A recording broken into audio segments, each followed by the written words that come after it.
Hi friends, ಇದು ಬಂದು ಪಟ್ಟದವರೆ, ತಮಿಳಲ್ಲಿ ಸಿರುಗವರೆ ಅಂತ ಹೇಳ್ತಾರೆ. ಇದು ತಮಿಳ್ನಾಡು ಕಡೆ ತುಂಬ ಸಿಗುತ್ತೆ. ಇದು ಚಳಿಗಾಲದಲ್ಲಿ ಸಿಗುತ್ತೆ. ಇದು ಬಂದು ಆರೋಗ್ಯಕ್ಕೆ ತುಂಬ ಒಳ್ಳೆಯದು. ಇದನ್ನು ಯಾವ ರೀತಿ ಪಲ್ಯ ಮಾಡೋದು ಅಂತ ಇವತ್ತು ನೋಡೋಣ. ಇದಕ್ಕೆ ಬೇಕಾಗುವ ಸಾಮಗ್ರಿಗಳು: ಸಣ್ಣದಾಗಿ ಹಚ್ಚಿಟ್ಟುಕೊಂಡ ಈರುಳ್ಳಿ, 2 ರಿಂದ 3 ಮೆಣಸಿನಕಾಯಿ, ಸ್ವಲ್ಪ ಕರಿಬೇವು, ಸ್ವಲ್ಪ ಕೊತ್ತಂಬರಿ ಸೊಪ್ಪು. ಒಗ್ಗರಣೆಗೆ ಬೇಕಾಗುವ ಸಾಮಗ್ರಿಗಳು: ಸಾಸಿವೆ, ಕಡಲೆಬೇಳೆ, ಉದ್ದಿನಬೇಳೆ, ರುಚಿಗೆ ತಕ್ಕಷ್ಟು ಉಪ್ಪು ಮತ್ತು ಎಣ್ಣೆ. ಫಸ್ಟ್ ಇದನ್ನು ಸಣ್ಣದಾಗಿ ಹಚ್ಚಿಕೊಳ್ಳೋಣ, ಯಾಕಂದರೆ ನಮಗೆ ಬೇಗನೆ ಬಾಡಿಸೋಕ್ಕೆ ಬೇಕಾಗುತ್ತದೆ. ಈಗ ಇದನ್ನು ಸಣ್ಣದಾಗಿ ಹಚ್ಚಿಕೊಂಡಿದ್ದೇವೆ. ಇವಾಗ ಒಂದು ಪಾತ್ರೆಗೆ ಹಾಕಿ ಹೇಗೆ ಪಲ್ಯ ಮಾಡುವುದೆಂದು ನೋಡೋಣ. ಈಗ ಒಂದು ಪಾತ್ರೆಗೆ ಸ್ವಲ್ಪ ಎಣ್ಣೆ ಹಾಕಿ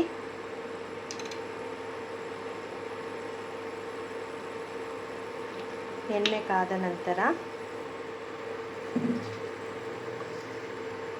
ಸ್ವಲ್ಪ ಸಾಸಿವೆ, ಕಡಲೆಬೇಳೆ, ಉದ್ದಿನಬೇಳೆ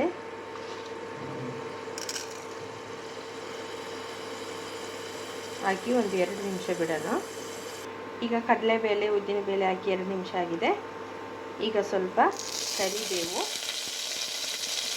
ಒಣಮೆಣಸಿನಕಾಯಿ,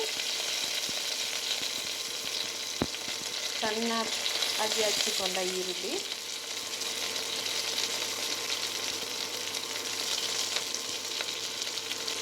ಹಾಕಿ ಚೆನ್ನಾಗಿ ಫ್ರೈ ಮಾಡೋಣ. ಇದು ಒಂದು ಕೆಂಪು ಬಣ್ಣ ಬರುವವರೆಗೂ ಚೆನ್ನಾಗಿ ಬಾಡಿಸಿಕೊಳ್ಳಬೇಕು.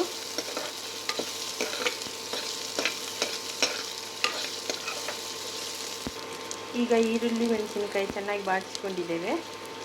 ಈಗ ನಾವು ಸಣ್ಣದಾಗಿ ಹಚ್ಚಿಟ್ಕೊಂಡಿರುವ ಅವರೆಕಾಯಿಯನ್ನು ಹಾಕಿಕೊಳ್ಳೋಣ.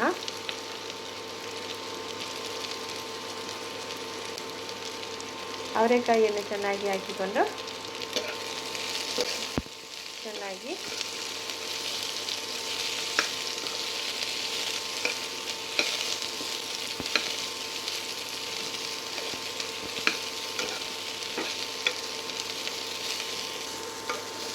ಐದರಿಂದ 10 ನಿಮಿಷ ಚೆನ್ನಾಗಿ ಬಾಡಿಸಿಕೊಳ್ಳೋಣ. ಆಮೇಲೆ ಸ್ವಲ್ಪ ನೀರನ್ನ ಚಿಮುಕಿಸ್ಕೊಂಡು ನಾವು ಬೇಯಿಸ್ಕೊಂಡ್ರೆ ನಮ್ಮದು ಪಲ್ಯ ರೆಡಿಯಾಗುತ್ತೆ. ಈಗ ನಾವು ಸ್ವಲ್ಪ ಉಪ್ಪನ್ನು ಹಾಕಿಕೊಳ್ಳೋಣ. ಸ್ಟಾರ್ಟಿಂಗಲ್ಲೇ ಸ್ವಲ್ಪ ಹಾಕೋಣ,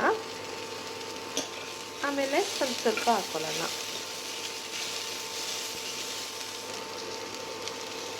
ಈ ಸ್ಟೇಜಲ್ಲಿ ನಾನು ಸ್ವಲ್ಪ ನೀರು ಹಾಕ್ಕೊಳ್ತಾ ಇದ್ದೀನಿ. ನೀರು ಹಾಕ್ಕೊಂಡು ಆ ನೀರಿಗೂ ಆ ಕಾಯಿ ಚೆನ್ನಾಗಿ ಬೇಯ್ತಾ ಇರಲಿ. ಫಸ್ಟು ಬಾಡಿಸ್ಕೊಂಡ್ಮೇಲೆ ಸ್ವಲ್ಪ ನೀರು ಹಾಕಿ ಚೆನ್ನಾಗಿ ಬೇಯಿಬಿಡೋಣ. ಫ್ರೆಂಡ್ಸ್,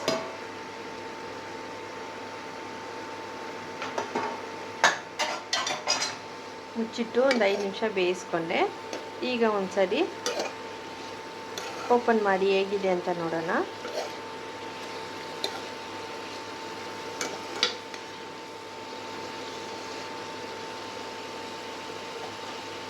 ಈಗ ಬೇಯ್ತಾ ಇದೆ.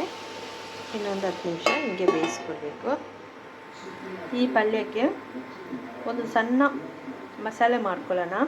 ಆ ಮಸಾಲೆಗೆ ಕಡಲೆ, 2 ಮೆಣಸಿನಕಾಯಿ, 1 ಸ್ಪೂನಷ್ಟು ಕಡಲೆಬೇಳೆ, ಉದ್ದಿನಬೇಳೆ, ಇದನ್ನು ಮಿಕ್ಸಿಗೆ ಹಾಕ್ಕೊಂಡು ಪುಡಿ ಮಾಡ್ಕೊಳ್ಳೋಣ. ಈಗ ನಾವು ಈ ನೆಲಗಡಲೆ ಮತ್ತು ಇದನ್ನು ಹಾಕಿ ಪುಡಿ ಮಾಡ್ಕೊಂಡಿದ್ದೀವಿ. ಈ ಪುಡಿಯನ್ನು ಸೇರಿಸ್ಕೊಳ್ಳೋಣ. ಸೇರಿಸ್ಕೊಂಡು ಒಂದ್ಸರಿ ಎಲ್ಲನೂ ಮಿಕ್ಸ್ ಮಾಡ್ಕೊಳ್ಳಿ.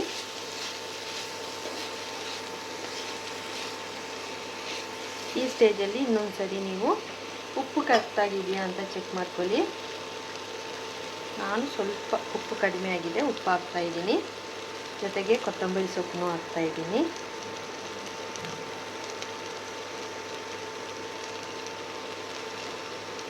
ಈ ಕಾಯಿ ನೀವೆಲ್ಲೂ ಸಿಕ್ಕಿದ್ರೂ ಧೈರ್ಯವಾಗಿ ಟ್ರೈ ಮಾಡಿ, ಯಾಕಂದರೆ ಇದು ಜಾಸ್ತಿ ಸಿಗೋದು ಅಪರೂಪಕ್ಕೆ ಸಿಕ್ಕಿದಾಗ ಯಾವತ್ತೂ ಮಿಸ್ ಮಾಡ್ಕೊಳ್ಬೇಡಿ. ಒಂದ್ಸರಿ ಟೇಸ್ಟ್ ಮಾಡಿ. ಅದೇ ಥರ ನಮ್ಮ ಚಾನಲ್ಗೆ ಸಬ್ಸ್ಕ್ರೈಬ್ ಮಾಡಿ, ಲೈಕ್ ಮಾಡಿ, ಶೇರ್ ಮಾಡಿ. Thank you.